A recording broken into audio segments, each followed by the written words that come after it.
লা ইলাহা ইল্লাল্লাহ ওয়া আশহাদু আন্না মুহাম্মাদান রাসূলুল্লাহ। মরো তাহলে, মরো তুমি।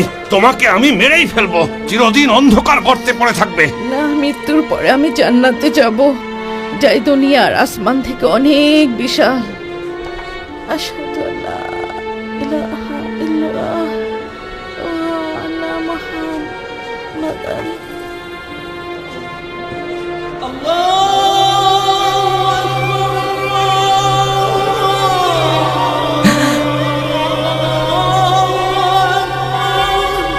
আল্লাহ তোমাকে বেহেশতবাসী করুক, তোমার উপর রহম করুক।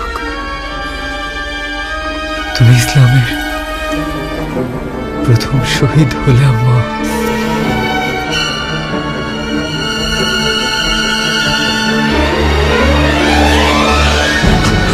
মুহাম্মাদের ধর্মকে অস্বীকার করো, নয়তো তোমার স্ত্রীর মতোই পরিণতি হবে। আমি আল্লাহর কাছে দোয়া করি যেন শহীদের মতো মরতে পারি। তিনি বলেছেন শহীদরা বেহেশতে যাবে, আর তুমি আমি কি জাহান্নামের আগুনে পুড়বে, যেখানে তুমি অনন্তকাল থাকবে তোমার কৃতকর্মের জন্য।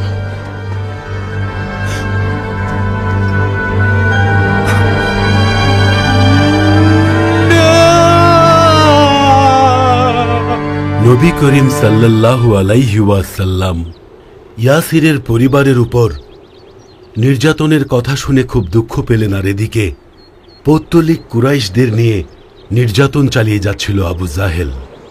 নবীজি বলেছিলেন, শোনো ইয়াসিরের পরিবার, নিশ্চয়ই তোমাদের সাথে জান্নাতে দেখা হবে। বলো তুমি ফিরে আসবে, বলো মুহাম্মাদের ধর্ম থেকে ফিরবে, বলো যে তুমি মুহাম্মাদের ধর্ম গ্রহণ করনি।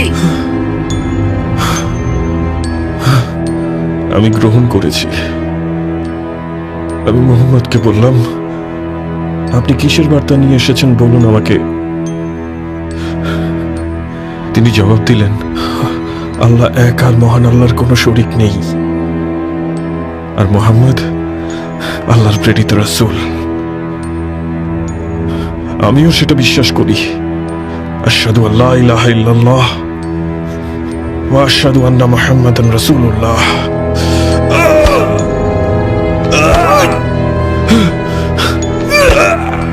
আমি প্রাণ ভরে দোয়া করি আল্লাহ যেন আপনার অন্তরাত্মা খুলে দেন, আর আপনিও ইসলামের মহিমা খুব জলদি বুঝতে পারেন। খুব কষ্ট হচ্ছে এটা ভেবে আব্বা, শেষ বিচারের দিন আপনার সাথে আমার জান্নাতে দেখা হবে না। আব্বা, আপনি আমাকে যতই আঘাত করেন না কেন, কোনো লাভ হবে না। যতই অত্যাচার করো, লাভ নেই। আর আল্লাহ তার প্রেরিত রাসূলকেও অস্বীকার করব না। মৃত্যু যদি আমার সামনে এসেও পড়ে, তবু আমি তাকে ভয় পাই না। আমি শুধু আল্লাহর অনুগ্রহ পাওয়ার আশায় অপেক্ষায় আছি।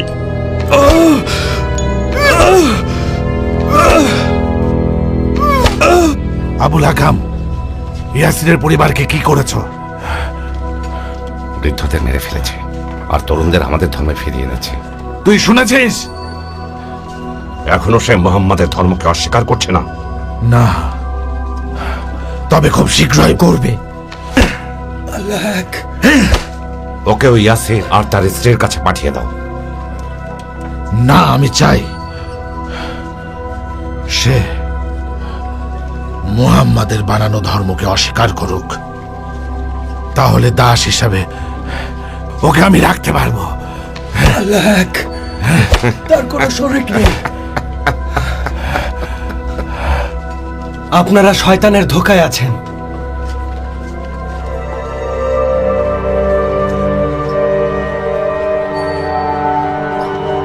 নিশ্চয়ই জান্নাতে যেতে পারবেন ইয়াসিরের পরিবার।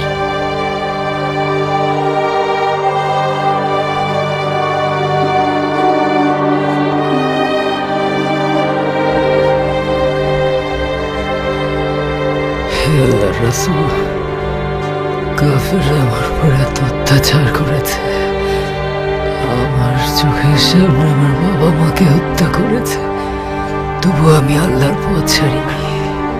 আল্লাহর নবী জানতে চাইছেন তোমার হৃদয় কার প্রতি বিশ্বাস আছে? আমি আল্লাহর রাসূলকে ভালোবেসে পেয়েছি। বিতাড়িত শয়তান থেকে আল্লাহর নিকট আশ্রয় প্রার্থনা করছে।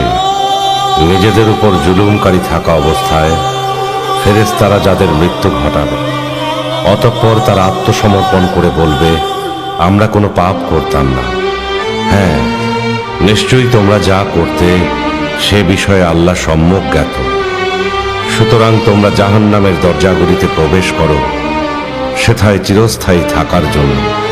দেখো, অহংকারীদের আবাসস্থল কত নিকৃষ্ট।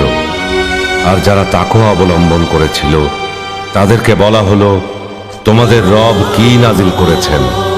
তারা বলল, মহা কল্যাণ। যারা সৎ কাজ করে তাদের জন্য আছে এই দুনিয়ায় মঙ্গল এবং আখিরাতের আবাস আরো উৎকৃষ্ট। আর মুত্তাকিদের আবাসস্থল কত উত্তম, সর্বদা বসবাসের উদ্যান।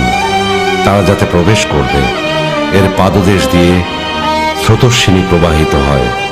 তাদের জন্য তাতে তাই রয়েছে যা তারা চায়। এমনিভাবে প্রতিদান দেবেন আল্লাহ পরহেজগারদেরকে। বল মুহাম্মদ মিথ্যা। আল্লাহর কসম, আমি হেদায়েতের পথ থেকে কোনোদিনও ফিরবো না। বল মুহাম্মদের ধর্মকে মানিস না। আমি মরে গেলেও আল্লাহর ধর্ম থেকে ফিরবো না। বল মুহাম্মদের ধর্ম মিথ্যা। আমি আল্লাহর হেদায়েত পেয়েছি, এখান থেকে ফিরবো না। লা ইলাহা ইল্লাল্লাহ মুহাম্মাদুর রাসূলুল্লাহ। তোকে আজ মেরেই ফেলবো। লা ইলাহা ইল্লাল্লাহ মুহাম্মাদুর রাসূলুল্লাহ। কি হয়েছে তোমার খালিদ? কিছুই না, কাল আমি ঘুমাতে পারিনি। কোথায় ঘুমিয়েছিলে? মহান আল্লাহ তাআলা আর তার রসুলের কাছ থেকে হেদায়েত পাওয়ার পর এসব ছোটখাটো বিষয় নিয়ে আর মাথা ঘামাই না। আল্লাহ তাআলা তোমার ঈমান মজবুত করুক ভাই।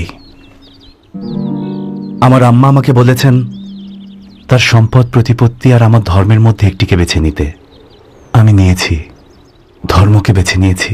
আর সেই সাথে বেছে নিয়েছি এই দারিদ্রতা, মক্কার পাহাড়, কনকনে শীতের রাত আর মরুভূমির উত্তাপকে। তোমার কি অবস্থা? আমারও তোমার মতোই অবস্থা। আব্বা আমাকে ঘর থেকে বের করে দিয়েছে, অর্থ সম্পদ, খাবার দাবার ছাড়াই। ভাইদের নির্দেশ দিয়েছে যেন তারা আমার সাথে কথা না বলে। আল্লাহ পবিত্র কোরআনে বলেছেন, অবশ্যই আমি প্রত্যেক জাতির মধ্যে রাসূল পাঠিয়েছি এই নির্দেশ দিয়ে যে তোমরা আল্লাহর উপাসনা করো এবং তাগুত থেকে দূরে থাকো। অতঃপর তাদের কতককে আল্লাহ সৎপথে পরিচালিত করেন এবং কতকের উপর ভ্রষ্টতা অবধারিত হয়। সুতরাং তোমরা পৃথিবীতে পরিভ্রমণ করে দেখো, যারা সত্যকে মিথ্যা বলেছে তাদের পরিণাম কি হয়েছে। আল্লাহ যা বলেছেন সত্য বলেছেন। আমরা দুজন কুরাইশের দুটো সম্ভ্রান্ত গোত্রের লোক হওয়ায় আমাদের পরিবার থেকে বের করে দেওয়া সত্ত্বেও কুরাইশের নির্যাতনকারী পত্তলিক নওফেল ইবনে আসাদ, আমর ইবনে হিশাম আর উমাইয়া ইবনে খালাফ, এরা নির্যাতন করার সাহস পাচ্ছে না। কারণ আমরা এমন দুটো গোত্রের মানুষ যে গোত্র আল্লাস ইবনে উমাইয়া আর আবদার ইবনে কুসাইয়ের গোত্র। আমাদের এই কষ্ট তো কিছুই না। কষ্ট লাগে ইয়াসিরের পরিবার, খাব্বাব ইবনুল আরত, বিলাল কিংবা সুহায়েব বা অন্যান্য নারীদের অবস্থা দেখলে। তারা তাদের উপর পাশবিক নির্যাতন করছে। হে আল্লাহ, আপনি তাদের উপর রহম করুন। আল্লাহর কসম, যদি পারতাম ওদের বাঁচানোর জন্য জীবন বাজি রেখে লড়াই করতাম। লড়াইয়ের নির্দেশ পাইনি, নির্দেশ পেলে আমরা অবশ্যই লড়ব। শুনুন মুসলিমগণ, শুনুন মুসলিমগণ। কি হয়েছে? এসো, আমাদের সাথে এসো, এসো।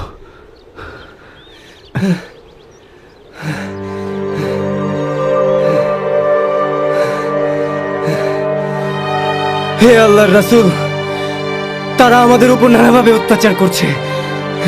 যদি সম্ভব হয় আল্লাহর কাছে বলুন যেন আমাদের এই কষ্ট কমিয়ে দেন তিনি।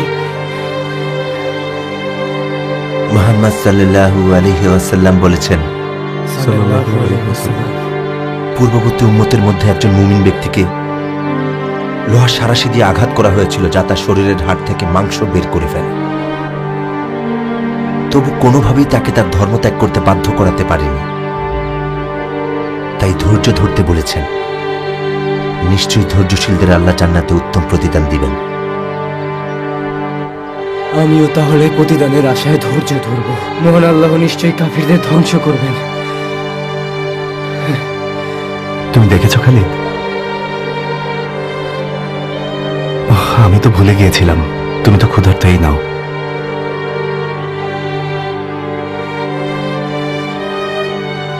আমি আমার খাবারটা খাব্বাবকে দিচ্ছি, আমার থেকে ওর প্রয়োজন বেশি এটার। আল্লাহ এক, আল্লাহ এক, আল্লাহ এক, আল্লাহ এক, আল্লাহ এক, আল্লাহ এক। পাথর দিয়ে তোর মাথা এখন আমি থেতলে দেব। কতটা জঘন্য আপনি ইবনে খালাফ আর নিষ্ঠুর প্রকৃতির লোক। আপনার কি দুর্বলের প্রতি একটুও মায়া হচ্ছে না? তুমি তো ওদেরকে প্রশ্রয় দিয়ে বেড়াচ্ছ। কেন দেব না? আপনি ওর মূল্য যা নির্ধারণ করবেন আমি আল্লাহর নামে তাই দিব।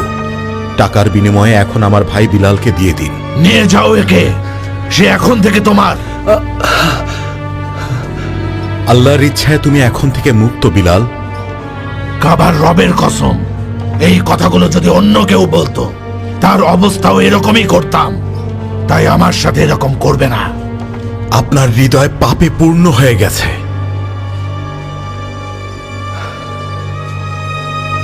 আল্লাহ আপনাকে নিশ্চয়ই পুরস্কৃত করবেন ভাই আবু বকর, শুধু আমার জন্য নয়, সকল দুর্বল মুসলমানদের জন্য। হে আল্লাহ, হে আল্লাহ, আপনার সত্যের পথে আমরা যেন সব সময় ঈমান নিয়ে থাকতে পারি।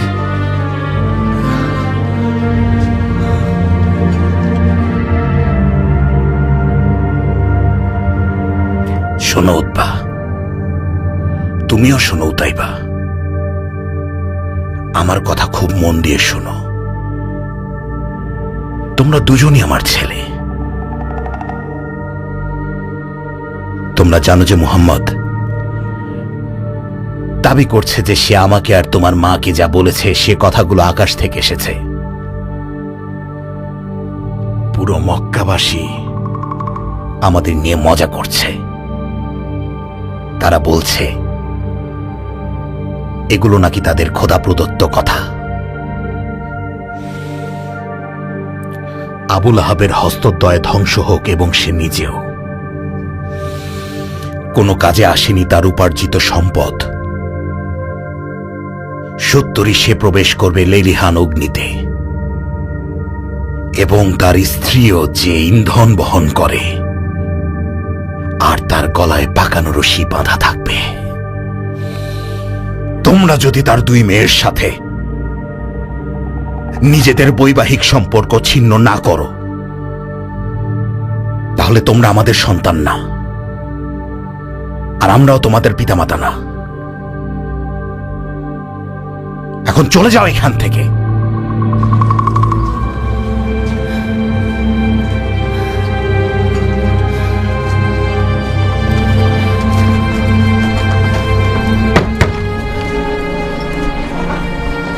এসব কি শুরু করেছেন উম্মে জামিল? মুহাম্মদ কোথায়? কুরাইশের লোকে কিভাবে এরকম কাজ করছেন?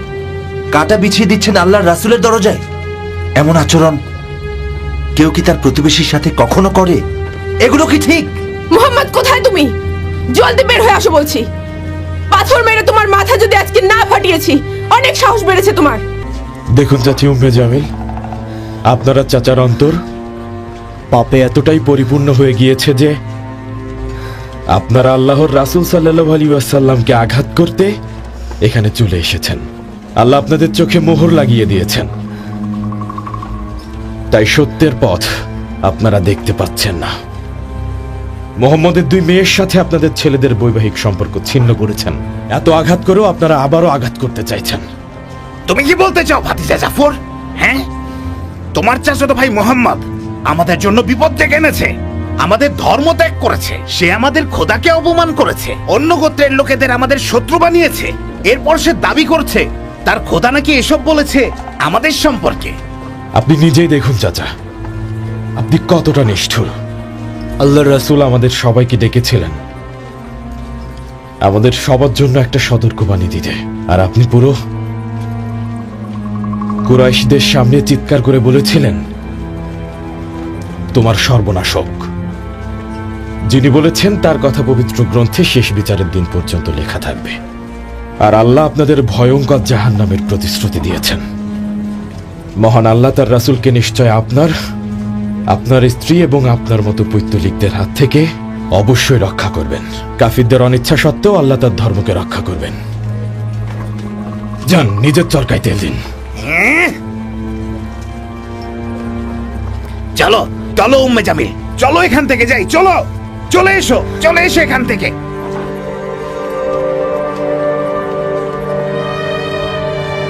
শোনো অবিশ্বাসীরা, আরে শোনো অবিশ্বাসীরা, যারা নিজেদের ধর্ম থেকে মুখ ফিরিয়ে নিয়েছ, আমার কথা শোনো মুহাম্মদ।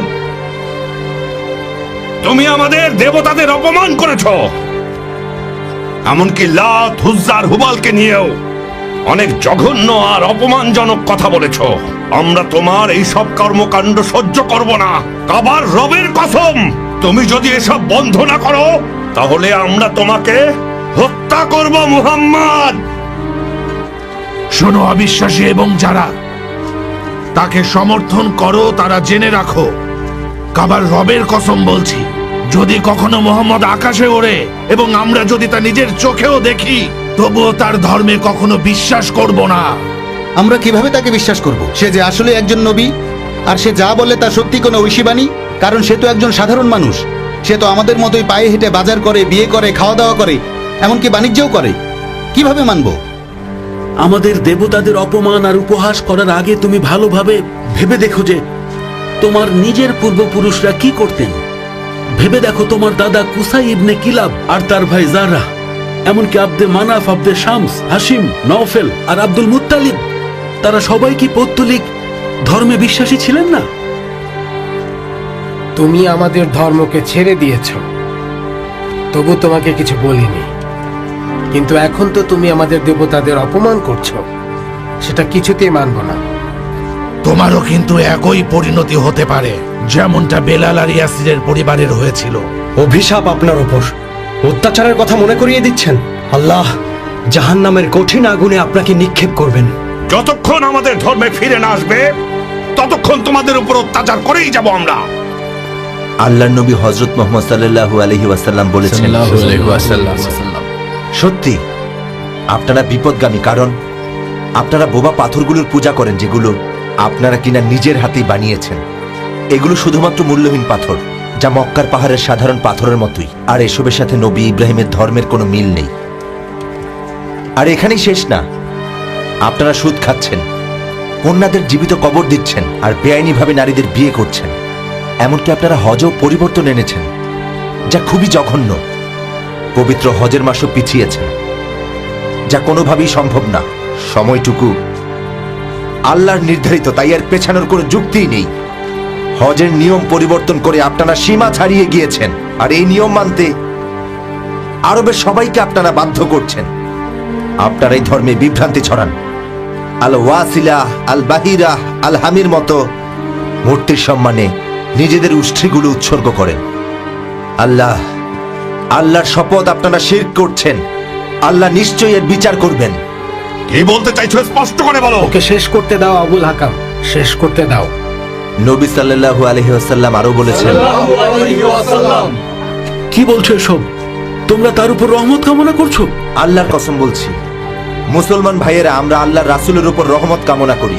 মুসলিম ভাইয়েরা, চলুন উচ্চ স্বরে আল্লাহ ও তার রাসূলের প্রশংসা করি।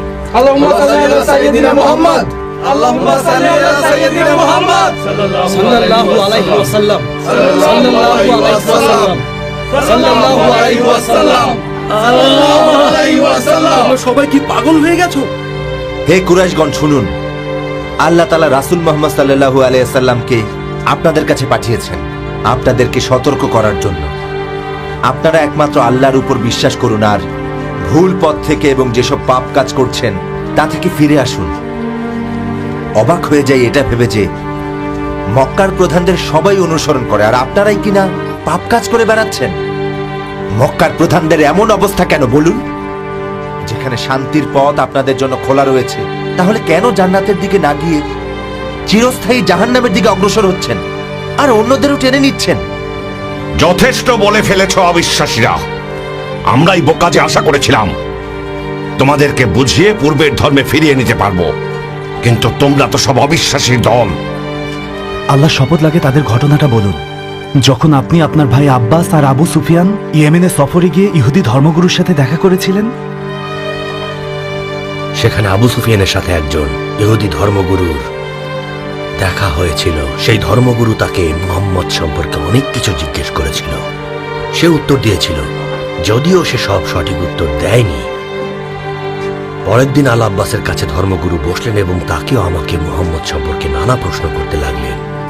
তার চরিত্র, মা বাবা, তার নিজের লোকদের মধ্যে মুহাম্মাদের খ্যাতি সম্পর্কে, সে আসলে কতটা সৎ, মানুষের প্রতি তার ব্যবহার, তার গুণাবলী, তার অভ্যাস, এরকম অনেক প্রশ্ন ওকে আর আমাকে করলেন এবং আল আব্বাস সব প্রশ্নের সঠিক উত্তর দিয়েছিলেন। এ ব্যাপারে আপনি কি বলতে চান আবু সুফিয়ান? তিনি সত্যি কথা বলছেন। আবু সুফিয়ানের সাথে একদিন আগেই তিনি কথা বলেছিলেন, কিন্তু আবু সুফিয়ান তার কাছ থেকে অনেক কথাই গোপন করে রেখেছিল। তাই ইহুদি ধর্মগুরু বললেন, মুহাম্মাদকে ভয় পাওয়ার কিছুই নেই। কিন্তু পরের দিন আল আব্বাস যখন তাকে সব সত্যি বললেন, তখন তিনি সেই কথাগুলো শুনে ভয় পেয়ে চিৎকার করে বলতে লাগলেন, ইনি হলেন সমগ্র আরবের সেই নবী যার কথা মুসা নবীর তাওরাতে বারবার বলা হয়েছে। ইহুদিরা পরাজিত, ইহুদিরা হেরে গেছে। তিনি নিজের মুখে আঘাত করতে লাগলেন, নিজের চুল টেনে ছিঁড়তে লাগলেন এবং নিজের নখ দিয়ে নিজের মুখে আঁচড় কাটতে লাগলেন। আপনার এ ব্যাপারে কিছু বলার আছে আবু সুফিয়ান? না, তিনি এতক্ষণ যা বলেছেন তা সত্যি বলেছেন। শুনুন আপনারা হে কুরাইশগণ, এখনই মোক্ষম সময় মোহাম্মদ সাল্লাল্লাহু আলাইহি সাল্লামকে আল্লাহ তাআলার প্রেরিত রাসূল হিসেবে মেনে নেয়ার। আপনারা জানেন তিনি কতটা সৎ আর তিনি জীবনে কোনোদিন কোনো মিথ্যা বলেননি। রহমত বর্ষিত হোক আব্বার উপর। তিনি আর ওয়ারকা বিন নফেল সারা জীবন অপেক্ষা করেছিলেন প্রতীক্ষিত নবীর। এমনকি তারা বিভিন্ন দেশ ঘুরেছেন শুধু তার সম্পর্কে জানতে। যদিও আব্বাকে একজন খ্রিস্টান পাদ্রির সাথে দেখা করে ফেরার পথে হত্যা করা হয়, কিন্তু সেই পাদ্রী ওনাকে বলেছিলেন সেই নবী আগমনের সময় সন্নিকটে আর ওনার আগমন হবে মক্কায়। তাছাড়া তো বহিরা পাদ্রীর ঘটনা জানেনি, নিজেরা অনেকেই তো সেখানে উপস্থিত ছিলেন। এমনকি জিন আর জাদুকরেরাও তার বলা কথা বিশ্বাস করত। আমরা যেই সত্য জানি সেটা তো আপনারাও জানেন, তাহলে আপনারা কেন করছেন না? তোমাদের এইসব বাজে কথা শুনতে এখানে আসেনি। তোমাকে সম্মান করি আবু তালিব। আমরা চাই না তোমাদের সাথে আমাদের সম্পর্ক ছিন্ন হোক, আর তোমার ভাতিজা মুহাম্মাদের বিষয়ে তোমার সাথে আলোচনায় যাওয়ার আগে আমরা কোনো সিদ্ধান্ত নিতে চাই না। তাই চলো আলোচনায় বসা যাক। ঠিক আছে।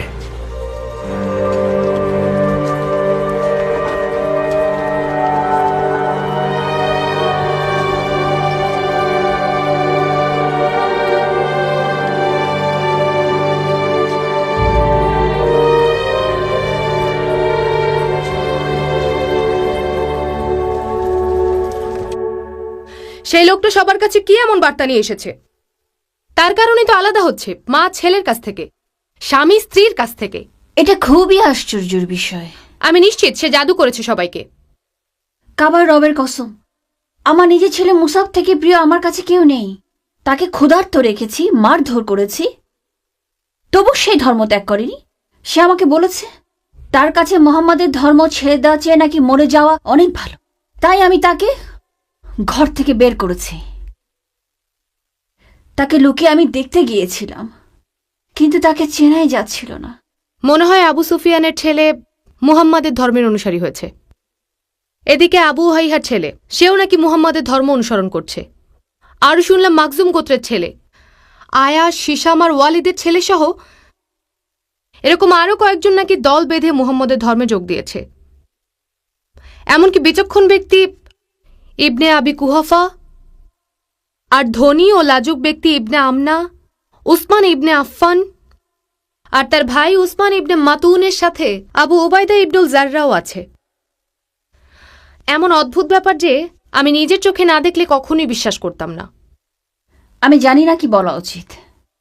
আর আমার মুসাব, সে তো মোহাম্মদের ধর্ম গ্রহণ করার জন্য তার এত ধন সম্পদ সব ফেলে গেছে।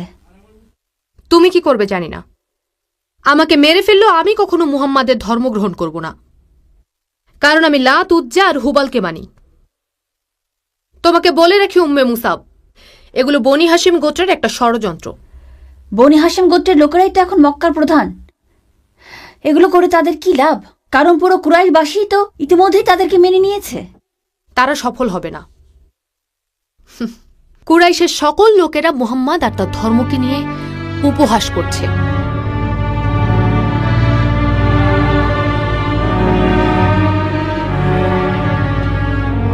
শোনো আবু তালিব, তুমি তোমার ভাতিজা মোহাম্মদকে সাবধান করো। শুনুন আবুল হাকাম, আবু তালিব মাত্র এসেছেন, আমরাও তার সাথে আলোচনায় বসেছি। এমন কিছু করবেন না যাতে আলোচনার রাস্তা না থাকে। শুনুন আবু তালিব, আপনার ভাতিজা মোহাম্মদ আমাদের সকলের কাছেই তার নতুন ধর্মের বার্তা নিয়ে এসেছে। সে বলে তার উপর নাকি এগুলো নাজিল হয়েছে। আমরা তার কথা মানতে পারছি না, তারপরও বলছি যে সে যেহেতু নির্জনতা পছন্দ করে, তাই সে তার মতোই থাক। কুরাইশদের মধ্যে তার নতুন ধর্ম ছড়িয়ে পড়ছে। তার অনুসারীদের মধ্যে ধনী, গরিব, এমনকি কৃতদাস পর্যন্ত আছে। সবাই তার অনুসারী। তাই আমরা আপনার কাছে এসেছি আবু তালিব। আমরা কখনোই চাই না আপনার সাথে সম্পর্ক ছিন্ন করতে। আপনি তো কুরাইশ গোত্রের প্রধান, আপনি প্রবীণ ব্যক্তি। আমাদের মধ্যে ক্ষোভ নিয়ে আমরা থাকতে চাই না। চাই না ব্যাপারটা নিয়ন্ত্রণের বাইরে চলে যাক। আপনি তো সবই জানেন বিষয়টা কতটা খারাপের দিকে যাচ্ছে। মুহাম্মাদের সাথে কথা বলুন আবু তালিব, হয়তো বুঝিয়ে বললে কথা শুনবে। আবু তালিব, সে আমাদের ধর্মকে কিভাবে অপমান করতে পারে, আর কিভাবে সবাইকে পূর্বপুরুষদের ধর্ম জীবনধারা ত্যাগ করতে বলে? সে দুর্বল দাসদের আর কুরাইশদের সম্ভ্রান্ত ব্যক্তিদের নিয়ে কিভাবে একসাথে ঘুরে বেড়ায়। এবার সে দেখবে কত ভয়ঙ্কর। হে কুরাইশের জনগণ, সবার উদ্দেশ্যে বলছি, মোহাম্মদ আমার ভাইয়ের সন্তান, যাকে নিজের পুত্রর মতোই ছোট থেকে আমি নিজে হাতে বড় করে তুলেছি। আপনারা সবাই জানেন যে সে কেমন মানুষ। সে খুবই সৎ, বিশ্বস্ত এবং সবার সাথে ভালো আচরণ করে। এখন আপনারা তার কথাকেই অবিশ্বাস করছেন। আপনারা জানেন যে বহু পূর্বেই একজন পাদ্রী বাহিরা আরবের একজন সন্ন্যাসী, খ্রিস্টান যাজক আর ইহুদি ধর্মগুরু এ ব্যাপারে কথা বলেছেন। তারা সকলেই বলেছেন আমাদের গোত্র থেকে একজন নবী আসবেন। তাই আমাদের মোহাম্মদকে ওর মতো করেই থাকতে দিন। ওর ধর্ম যদি সত্য হয় তাহলে আপনারা ওর কারণে মহিমান্বিত হবেন, আর ভুল হলেও তো হারানোর কিছু নেই। না আবু তালিব, না, আমি তাকে কখনোই তার মতো করে থাকতে দেব না। সে আমাদের দেবতাদের ভুলে তার উপাস্যকে বিশ্বাস করতে বলছে। সে আমাদের নিষেধ করছে জেনা করতে, সুদ খেতে, পিতার অন্য স্ত্রীদের বিয়ে করতে আর কন্যাদের জীবন্ত কবর দিতে। মুহাম্মদ যদি তার ধর্মের ডাক সে গোপনে দিত তাহলে আমাদের বলার কিছুই ছিল না, কিন্তু সে তো প্রকাশ্যে সব প্রচার করছে, আর আমাদের কুশাইয়ের পৌত্তলিক ধর্মকে কটাক্ষ করছে। তাই আমরা চাই আপনি এসব থেকে তাকে বিরত রাখুন। ঠিক আছে, ঠিক আছে, আমি সবসময় চাই কুরাইশদের বন্ধন সারা জীবন অটুট থাকুক, আর সেই অটুট বন্ধনের আশায় আমি ওর সাথে কথা বলবো। এটাই আমরা চাইছি আবু তালিব। আমাদেরও কোনো ইচ্ছে নেই নিজেদের মধ্যে লড়াই করার।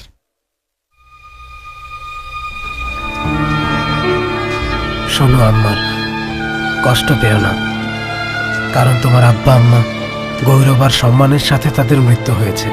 ইসলামের প্রথম শহীদ হিসেবে তারা চিরকাল স্মরণীয় হয়ে থাকবে, ইয়াসির আর তার স্ত্রী সুমাইয়া। আমিও যদি শহীদ হতে পারতাম। আল্লাহর শপথ, শুধু তাদের জন্য কষ্ট পাচ্ছি না, বাবা মায়ের জন্য অবশ্যই কষ্ট লাগছে, কিন্তু আমি বেশি কষ্ট পাচ্ছি কারণ সেই নির্যাতনকারী আমর ইবনে হিশাম আমাকে এতটাই নির্যাতন করেছে যে আমার ধৈর্যের সীমা ছাড়িয়ে গেছে, আর আমি না চাইতেও আমাকে তাদের ধর্ম স্বীকার করতে হয়েছে। আমি যদি সেসব কথা স্বীকার করার আগে শহীদ হয়ে যেতে পারতাম।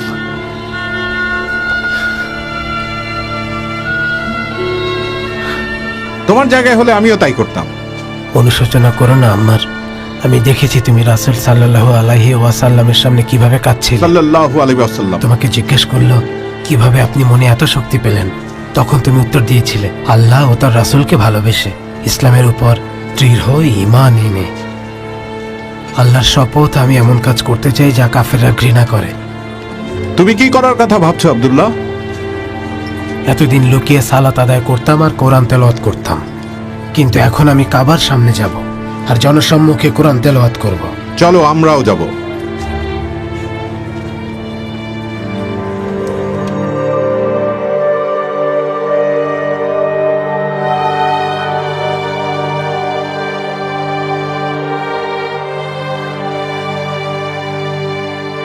শোনো আমার পুত্র,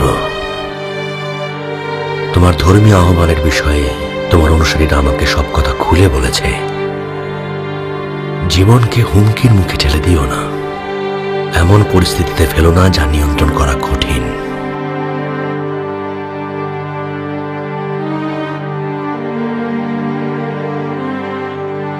শুনুন আব্বাজান, নবী করিম সাল্লাল্লাহু আলাইহি ওয়াসাল্লাম বলেছেন যে তারা যদি আমার ডান হাতে সূর্য এনে দেয় আর আমার বাম হাতে যদি পূর্ণ চন্দ্রকেও এনে দেয়, তবু আমি শাশ্বত এই ধর্ম থেকে এক মুহূর্তের জন্য বিচ্যুত হব না। মোহাম্মদ, তুমি কাঁদছো কেন? কাঁদছো? কোথায় যাচ্ছ তুমি? শোনো মোহাম্মদ, তুমি তোমার মতো এগিয়ে যাও, তোমাকে সমর্থন দিয়ে সবসময় পাশে থাকবো, কথা দিচ্ছি।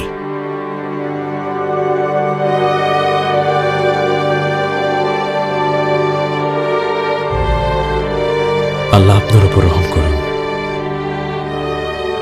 আপনার উপর রহম করুন। তোমাদের কি হয়েছে কুরাইশদের গণ্যমান্য ব্যক্তিগণ? তোমরা কি হাসিম গোত্রকে ভয় পেয়েই আবু তালিবের সাথে এত ভালো ব্যবহার করছো? না আবুল হাকাম, না, আমরা নিজেদের মানুষের জীবনের ঝুঁকি নিতে চাই না। মোহাম্মদ হাসিম গোত্র কখনোই তোমাদের হাতে তুলে দেবে না, যদি তাদের সবার প্রাণ যায় তবুও দেবে না। তাই বলে কি আমরা ওকে এভাবে সহ্য করব? এক কাজ করি, চলুন আমরা সকলে তাকে নিয়ে উপহাস শুরু করি। এটা তার একটা জাদুবিদ্যা, যেটা কিছুদিনের মধ্যেই শেষ হয়ে যাবে। আমি জানি আপনারা জ্ঞানী ব্যক্তি, তাহলে আপনারা এর কোনো ভালো সমাধান কেন দিতে পারছেন না বলুন? তাহলে তুমি কি করতে বলছো? গুরুতর কিছু না ঘটলে ব্যাপারটা এড়িয়ে যাওয়াই ভালো। ঠিক আছে। বিসমিল্লাহির রহমানির রহিম। করুণাময় আল্লাহ শিক্ষা দিয়েছেন কোরআন, সৃষ্টি করেছেন মানুষ, তাকে শিখিয়েছেন বর্ণনা, সূর্য চন্দ্র হিসাব মতো চলে এবং তৃণলতা ও বৃক্ষাদি সেজদারত আছে। তিনি আকাশকে সমুন্নত করেছেন এবং স্থাপন করেছেন তুলাদণ্ড, যাতে তোমরা সীমা লঙ্ঘন না করো তুলাদণ্ডে। তোমরা ন্যায্য ওজন কায়েম করো এবং ওজনে কম দিও না। তিনি পৃথিবীকে স্থাপন করেছেন সৃষ্ট জীবের জন্যে। এতে আছে ফলমূল এবং বহিরাবরণ বিশিষ্ট খর্জুর বৃক্ষ, আর আছে খোসা বিশিষ্ট শস্য ও সুগন্ধি ফুল। অতএব তোমরা উভয় তোমাদের পালনকর্তার কোন কোন অনুগ্রহকে অস্বীকার করবে? কত বড় সাহস, কাবার সামনে দাঁড়িয়ে এসব বলছো? তিনি মানুষকে সৃষ্টি করেছেন পোড়া মাটির ন্যায় শুষ্ক মৃত্তিকা থেকে এবং জিনকে সৃষ্টি করেছেন অগ্নিশিখা থেকে। অতএব তোমরা উভয় তোমাদের পালনকর্তার কোন কোন অবদানকে অস্বীকার করবে? উম্মে আব্দের ছেলে তোকে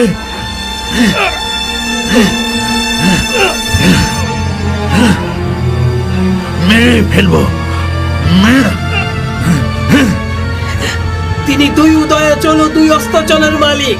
অতএব তোমরা উভয়ে তোমাদের পালনকর্তা কোন কোন অবদানকে অস্বীকার করবে? এত বড় সাহস, তুই আমাদের উপহাস করছিস?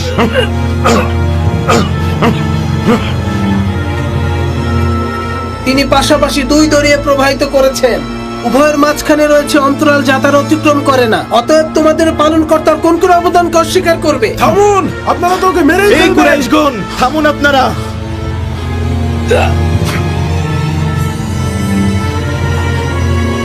উঠুন, আপনারা কি পাগল হয়ে গেছেন?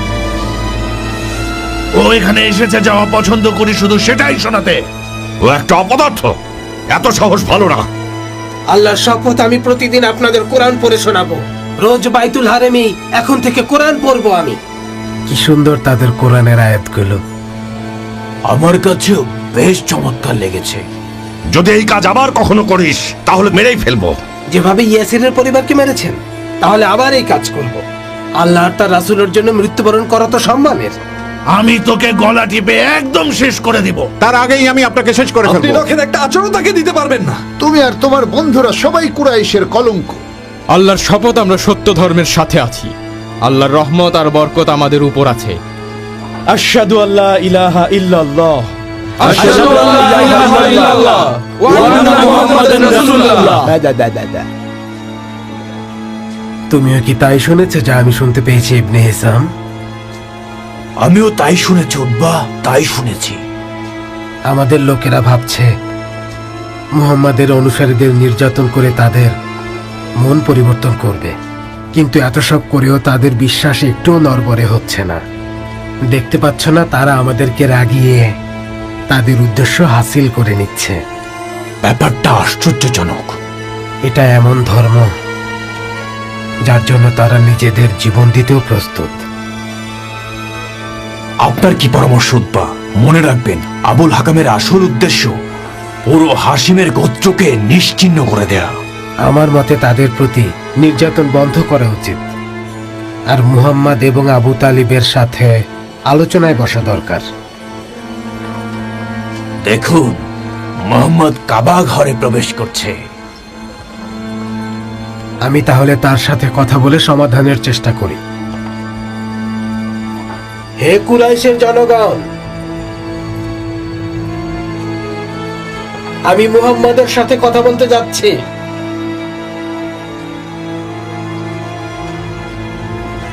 ওই দেখো উদ্বা, মুহাম্মাদের কাছে যাচ্ছে আলোচনা করতে। কসম করে বলছি কোনো লাভ হবে না। উদ্বা খুব জ্ঞানী ব্যক্তি, তাই সে যা করছে করুক। আমাদের আর হাসিম গোত্রের মধ্যে একটা গোপন প্রতিযোগিতার রীতি আছে।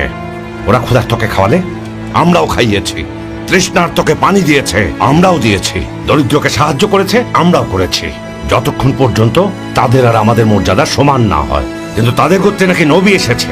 না, আমরা তাদের এই অমূলক কথা কখনোই মেনে নেব না। শোনো মুহাম্মদ, ভাতিজা আমার, তুমি জানো যে সবার কাছে তুমি খুবই সম্মানিত একজন ব্যক্তি, যা পেয়েছ গোত্রের কারণে। সম্ভ্রান্ত গোত্রের রক্ত বইছে তোমার শরীরে। তুমি আর তোমার সাথের লোকজন এমন কিছু করছো যার প্রভাব বিশালভাবে পড়েছে, এবং এটার কারণে গোত্র থেকে তুমি আলাদা হয়ে যেতে পারো। কারণ তুমি আমাদের মূর্তি আর ধর্মকে অপমান করছো। তাই সম্ভব হলে আমার কথা শোনো। বলুন, তিনি শুনছেন। শোনো মুহাম্মদ, আমার ভাতিজা, তুমি যা কিছু শুরু করেছো তা যদি সম্পদের কারণে হয়, তাহলে আমরা সবাই মিলে তোমাকে আমাদের সম্পদ দিয়ে দেব, যাতে তুমি আমাদের সবার মধ্যে বেশি সম্পদশালী হও। তুমি যা কিছু চাইবে আমরা সেটাই মেনে নেব। তুমি যদি আমাদের শাসক হতে চাও, আমরা সেটাও মেনে নেব। তুমি যা করে বেড়াচ্ছ সেটা যদি কোনো অসুস্থতার কারণে হয়ে থাকে, তাহলে যেভাবে এর থেকে আরোগ্য লাভ করবে আমরা সেভাবেই চেষ্টা করে যাব। তোমাকে এর থেকে বের হতেই হবে, কারণ কখনো কখনো অসুস্থতা রোগীকে নিয়ন্ত্রণ করতে থাকে। আল্লাহ রাসূল জিজ্ঞেস করেছেন, আপনার বলা শেষ হয়েছে আবুল ওয়ালিদ? হ্যাঁ, কথা শেষ মুহাম্মদ। সাল্লাল্লাহু আলাইহি ওয়াসাল্লাম বলেছেন আয়াতগুলো আপনাকে মন দিয়ে অনুধাবন করতে। বিসমিল্লাহির রহমানির রহিম, হ্যাঁ মিম। এটা অবতীর্ণ পরম করুণাময় দয়ালুর পক্ষ থেকে। এটা কিতাব। এর আয়াতসমূহ বিশদভাবে বিবৃত আরবি কোরআন রূপে জ্ঞানী লোকদের জন্য, সুসংবাদদাতা ও সতর্ককারী রূপে। অতঃপর তাদের অধিকাংশই মুখ ফিরিয়ে নিয়েছে, তারা শুনে না। তারা বলে, আপনি যে বিষয়ের দিকে আমাদেরকে দাওয়াত দেন সে বিষয়ে আমাদের অন্তর আবরণে আবৃত। আমাদের কর্ণে আছে বোঝা এবং আমাদেরও আপনার মাঝখানে আছে অন্তরাল। অতএব আপনার কাজ করুন এবং আমরা আমাদের কাজ করি। উদ্বাত দেখি তার কথা খুবই মনোযোগ দিয়ে শুনছে। আশা করি কোনো মন্ত্র ছেটানো হয়নি, যেমনটা সে আবু হুজাইফার উপর করেছে। আমার চাচা খুবই জ্ঞানী আর বিচক্ষণ ব্যক্তি, তার কখনোই এমন অবস্থা হবে না। সে তার আবু বকর থেকে বড় না, কিন্তু দেখো আবু বকরও এখন নিজ ধর্ম ছেড়ে গিয়েছে। শান্ত হন আবুল হাকাম, ওই যে দেখুন উদ্বা। কাবার রবের কসম আবু ওয়ালিদ ফিরে আসছে কেমন যেন পরিবর্তন হয়ে। কি খবর আবুল ওয়ালিদ? কি খবর নিয়ে এসেছেন আমাদের জন্য বলুন। তার কাছে এমন কিছু শুনেছি যা জীবনে কখনো শুনিনি। এটা না জাদুবিদ্যা, না কোনো কবিতা, না কোনো ভাগ্য বর্ণনা। হে কুরাইশ গোত্র, আমি যা বলছি তা আপনারা মেনে নিন। তাকে একদম তার মতো থাকতে দিন। আমি তার কাছ থেকে যে কথাগুলো শুনে এসেছি সেগুলো তাৎপর্যপূর্ণ। তাই কোনো আরবীয় যদি তাকে সমর্থন করে তাহলে তাকেও তার মতো করেই থাকতে দিন। আর আপনারা যদি কেউ তাকে অনুসরণ করতে চান তাহলে তার মহিমায় আপনারাও আলোকিত করবেন নিজেদেরকে, আর আপনারা হবেন পৃথিবীর সুখী মানুষ। কাবার রবের কসম আবু ওয়ালিদ তার কথায় প্রভাবিত হয়েছে। আমার মতামত দিলাম, আপনাদের যেটা ভালো লাগে করুন। না, কাবার রবের কসম বলছি, আমি এর শেষ দেখেই ছাড়বো। আমরা তাকে শেষ করেই থামবো। আমি কি বলি শুনুন আবু তালিব। কি বলবে ফাতেমা, বলো। আপনার মানুষেরা আপনার ভাতিজার ওপর ক্রুদ্ধ হয়ে আছে। তারা তাকে তাদের শত্রু মনে করে আর ভাবে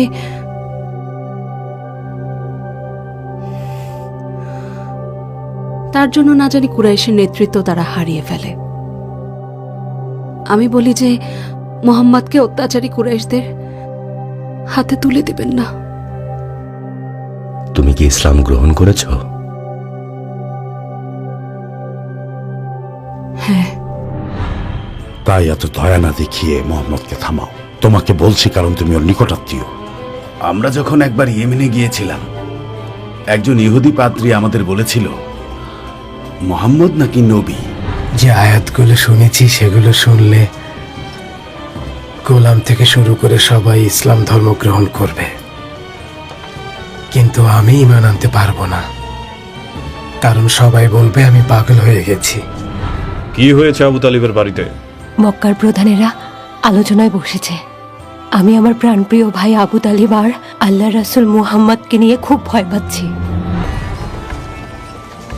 আমাদের গোত্রের মধ্যে একজন জাদুকর আছে যার মাথায় শুধুই খারাপ বুদ্ধি। তার কারণেই লোকজন সন্তান, স্ত্রী, সর্বোপরি গোত্র থেকে আলাদা হয়ে যাচ্ছে। তাই সতর্ক হয়ে যান। তারা আরবদের ডেকে ডেকে রাসূল সাল্লাল্লাহু আলাইহি ওয়াসাল্লামের ব্যাপারে সতর্ক করছে।